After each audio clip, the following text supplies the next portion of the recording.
Hello, fellow COVID hostages. This is Dr. Gabriel, just here to drop another short video, this time on vitamin D. But just before we get into it, if you don't mind, if you like my content, if you want to support me, please like and subscribe. And please share as much as you want because that will just help me and help get the message out. But let's get on with it. So let's talk about vitamin D. So a lot of people have been asking me about vitamin D lately. So vitamin D actually is not a vitamin, which is kind of weird. It's actually a prohormone, and it's absolutely essential for almost every organ in your body. I won't get into those little details, but I just want to talk about some of the top benefits of vitamin D, and this is taken from the Harvard School of Public Health. So according to them, I think most people know that vitamin D is good for your bones, but let's just talk for a second about in what way it's good for your bones. So your bones are made up of collagen and then calcium and phosphorus mainly. The collagen is kind of brittle and soft. What gives your bones the strength it needs to act as your skeleton is the calcium and the phosphorus. And vitamin D helps get that into the bones and keep them in your bones. So vitamin D, absolutely essential for your bone health. But there's other things that maybe people don't consider. So other things that I'll just run through them fairly quickly. So vitamin D does help with muscle function and muscle strength. That's important to know. Also, people that tend to be lower in vitamin D levels are more susceptible to type 2 diabetes and heart issues such as heart attacks. So that's also something that people should consider. Vitamin D has also been associated with a decrease, or proper vitamin D levels have been associated with a decrease in cognitive decline as you age, which is also important. Vitamin D also acts as an antioxidant in your body and helps with inflammation. Let's see, am I forgetting anything else? I think those are the main things that the Harvard School of Public Health went over. So now, where does vitamin D come from? So vitamin D comes from, I think most people know, it's from the sun, specifically from ultraviolet B radiation, and also comes from some foods as well. Mushrooms, for example, but mainly mushrooms, eggs, but probably the best for food sources would be oily fish like salmon, mackerel. Salmon, mackerel, sardines, and there's a few others. Those oily, the category of oily fish, you can get a pretty good amount of vitamin D.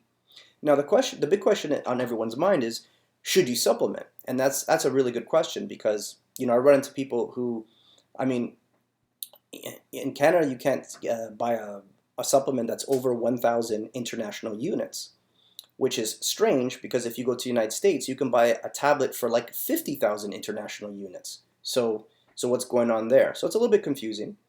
I won't bury the lead. I would say that for most people, an average amount that's good would be about 2,000 international units per day.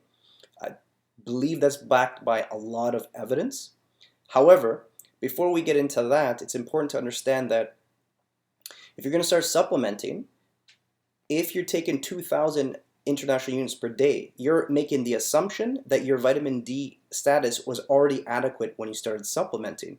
Now, if you're coming from a place of deficiency, and some people are very deficient, then 2,000 international units per day may not be enough. So it's important to get tested, to get a baseline, see where you're at. If your vitamin D status is more or less good, then you can continue with your 2,000. If it's low, you may need to supplement with more than that, of course, under the supervision of a doctor, to get to the adequate levels, and then you can decrease back down to about 2,000 to maintain.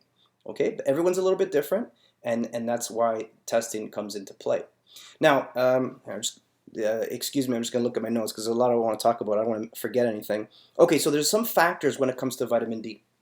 So one factor is latitude, meaning where on Earth you're located. So depending where you're located, obviously if you're closer to the equator, you get more sun, you probably don't need to supplement, right? It depends how you live. So latitude's really important. Now, I'm talking to you from Toronto, Canada, and most of the major Canadian cities are on near the southern border of Canada. So even there, even though we're in the south part of Canada, we probably don't get enough vitamin D for 4 to 6 months out of the year, maybe in some cases more than that. So supplementation becomes a way for us to make up for the fact of where we are on the planet. Of course, if you're more further south, you may not need to supplement depending on some other factors that I want to talk about. For example, your lifestyle. So If you're the type of person that always stays indoors, if you live, you always stay inside, you even when you're working, you're inside, you don't get any sun exposure, well, you may even be more south, but you may need to supplement because of your lifestyle, or you may need just to go outside and do something fun.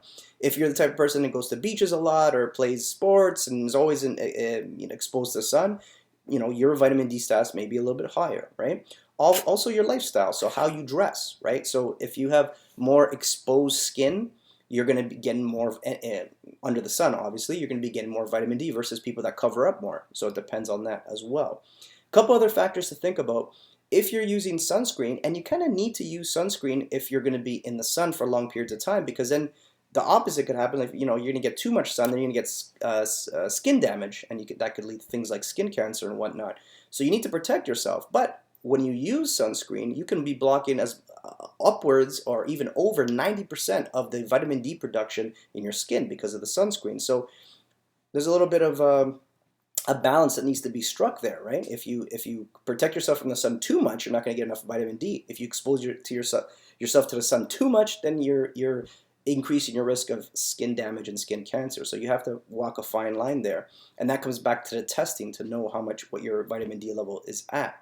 Also, I just want to make the note, because I thought this was interesting, that I know that a lot of people like to tan either at home or when at work through a window, right? It's nice and sunny outside, it's coming through the window, you can feel the heat in your face, it feels nice. But unfortunately, glass blocks a lot of the ultraviolet radiation, so you're actually not producing that vitamin D, unfortunately, just so you know. So the question that, oh my God, the question of whether or not you should supplement is a complicated one. It really depends on all these factors we talked about. In general, I would say it's a good idea. It's about 2,000 international units a day. But first, it would be a great idea for you, or in the meantime, to get a vitamin D test, which in Canada costs about $30 to $40, just to see where you're at, so you know how much you should supplement. Always under the supervision of a doctor, someone that can guide you through the process. And if you are going to supplement, if you're going to buy a supplement, they're not all equal. Some supplements are pretty terrible, if you watched a few of my videos before. And if you have any questions about that, you could always contact me. The information is in the box below. But I think that's about it. I think I remembered everything. That's all I want to talk to you about today. Thank you so much for listening, and we'll see you next time. Thank you.